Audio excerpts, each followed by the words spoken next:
विश्वास नांगरे पाटील यांनी दिवंगत उपमुख्यमंत्री अजित पवार यांना एका अनोख्या पोस्टच्या माध्यमातून श्रद्धांजली अर्पण केली.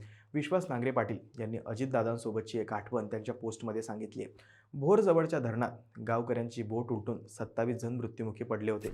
दादा भेट द्यायला आले तेव्हा त्यांनी शासकीय निधीची वाट न पाहता त्या 27 कुटुंबियांना जागेवरच प्रत्येकी 2 लाख रुपये मदत केली.